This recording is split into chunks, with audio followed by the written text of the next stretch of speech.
Right now, somewhere in your backyard, your driveway cracks, your garden border, your lawn, there are plants growing that you have spent years trying to destroy. You have pulled them, sprayed them, buried them under mulch, and every single spring they come back. What if I told you those plants are more nutritious than anything currently growing in your raised beds? What if the thing you have been eliminating is worth more than the thing you have been carefully tending? This video is about 6 common weeds plants you almost certainly already have and why they outperform conventional vegetable gardens on calories, vitamins, medicine, and one thing no garden catalog will ever sell you: zero input survival. These are plants that cost nothing, need nothing, and return every year, whether you want them to or not. By the end of this video, you will never look at your lawn the same way again, and you will understand why the people who know about this stuff have not been buying seeds at all.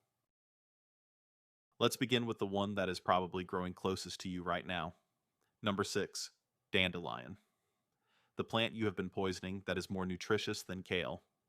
Before the herbicide industry convinced an entire generation that a perfect lawn was the goal, dandelion was considered a valuable crop. European settlers brought it to North America deliberately. They planted it on purpose. Let that sit for a moment. A plant that now gets Roundup sprayed on it every spring was once carefully carried across an ocean as a food source. Here is why. 100 grams of dandelion greens, a handful contains 558% of your daily recommended vitamin K. It has more beta carotene than a carrot, more calcium per calorie than a glass of milk, and every single part of the plant is edible.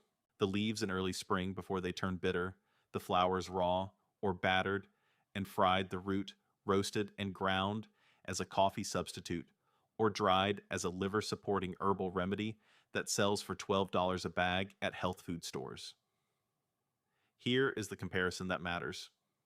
Spinach, one of the most celebrated superfoods in any garden, requires prepared soil, regular watering protection from bolting and heat, and replanting every single season. Dandelion requires nothing.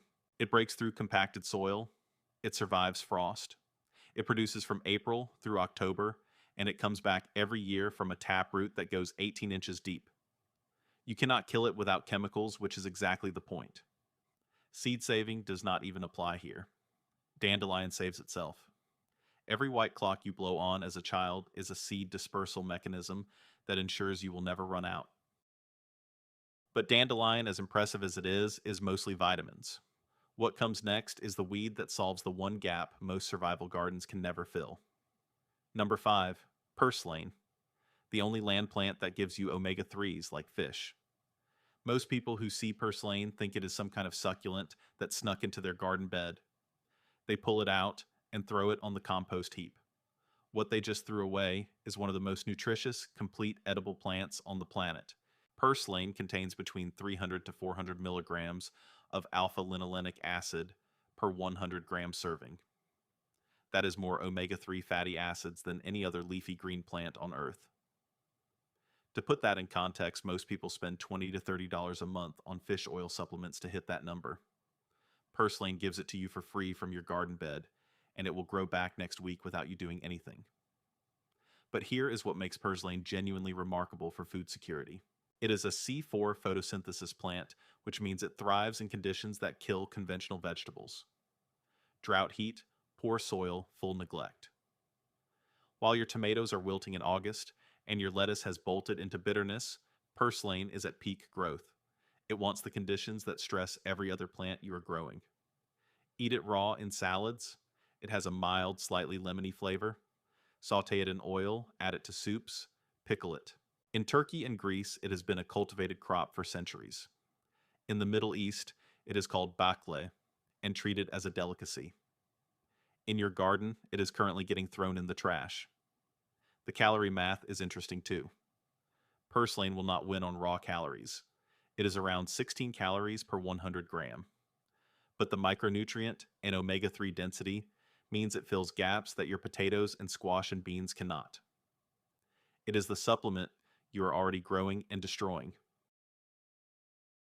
And if purslane is the supplement, what comes next is the protein source that has been hiding in plain sight. Number 4, lamb's quarters. the forgotten grain crop that outperforms spinach on protein. Lamb's quarters, you have seen it.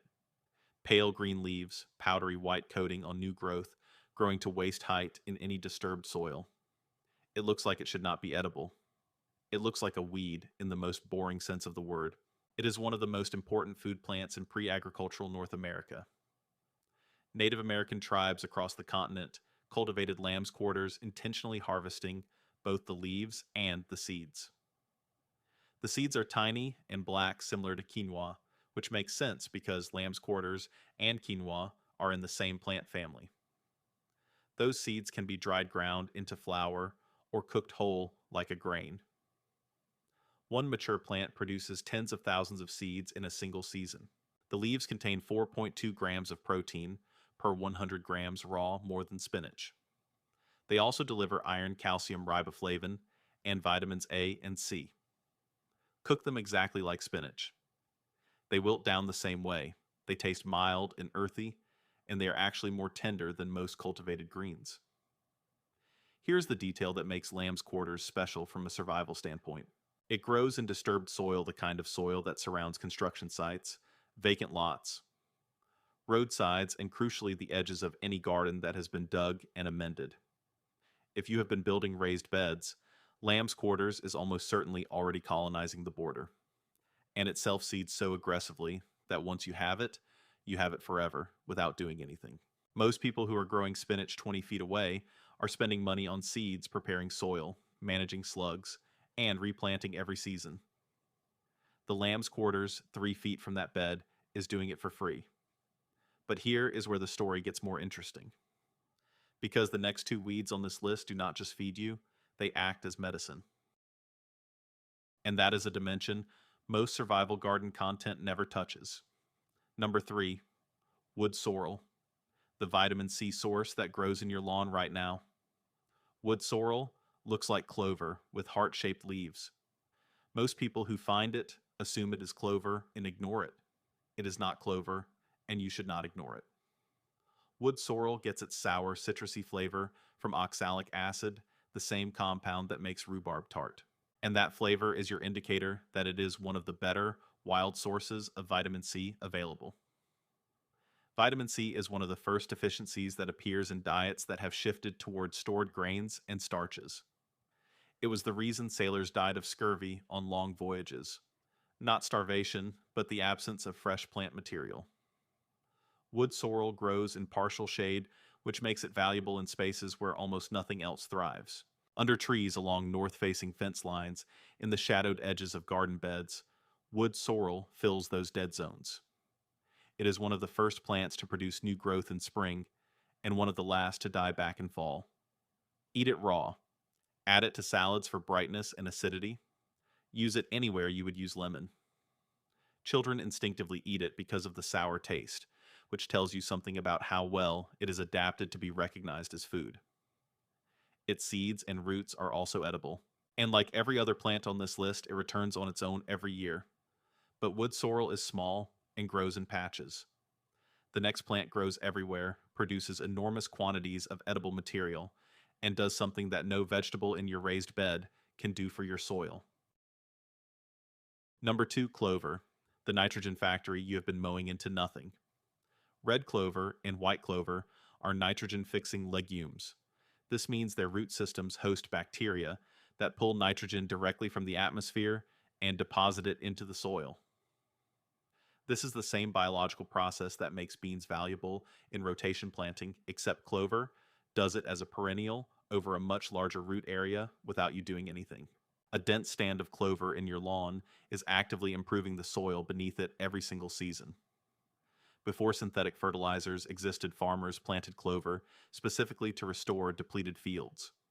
It was a crop, a deliberate, valuable crop.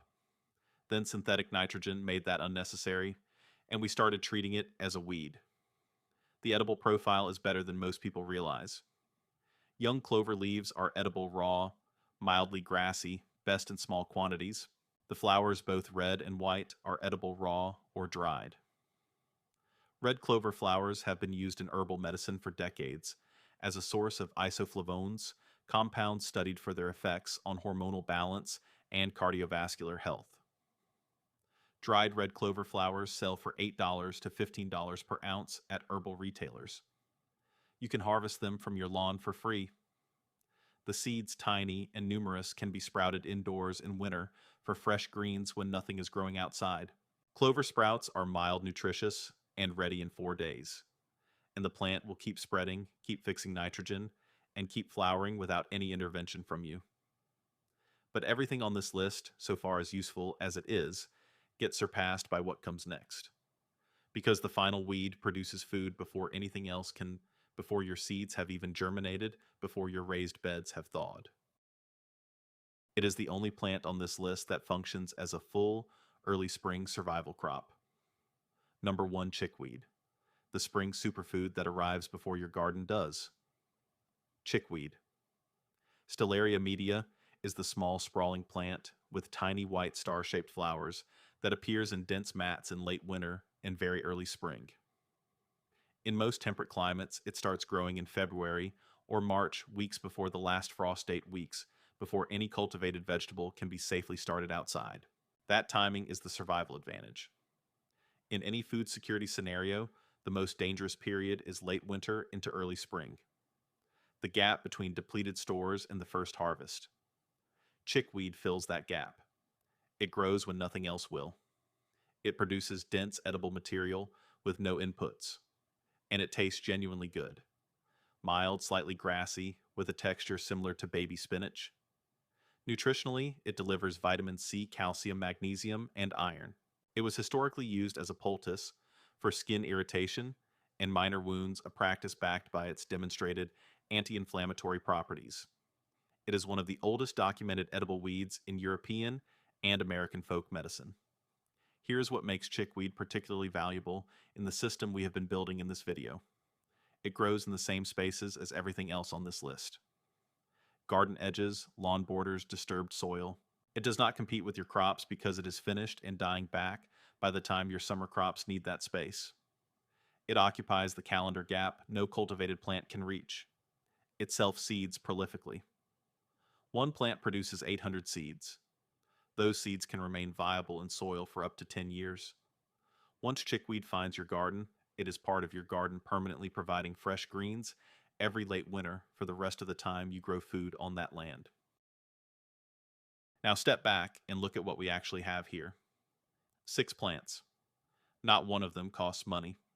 Not one of them requires seeds from a catalog-prepared soil, irrigation infrastructure, or any growing knowledge beyond being able to recognize them. Combined, they deliver omega-3 vitamin C, protein, calcium, iron, nitrogen, fertility, early spring greens, summer abundance, and medicine. The average American household spends over $500 a year on lawn care. A meaningful portion of that money goes toward killing exactly these plants. We are paying to destroy a free food system that has been trying to establish itself in our yards for decades. And the deeper irony is this: the food system we are protecting our lawns to look acceptable for the grocery store supply chain. The seed catalogs, the fertilizer inputs is the fragile one. It is the one that can fail. The weeds are the resilient one. They have survived every ice age, every drought, every agricultural revolution, and they will survive whatever comes next. The question is not whether these plants can feed you. They already can. The question is whether you will let them. If you have been building out a garden this season, the next thing worth understanding is which cultivated crops actually complement what these weeds are already doing. The ones that fill the calorie and storage gaps without duplicating what is already growing wild. That video covers exactly which 8 crops work best alongside a forage system, and why most survival gardens miss the most important one entirely.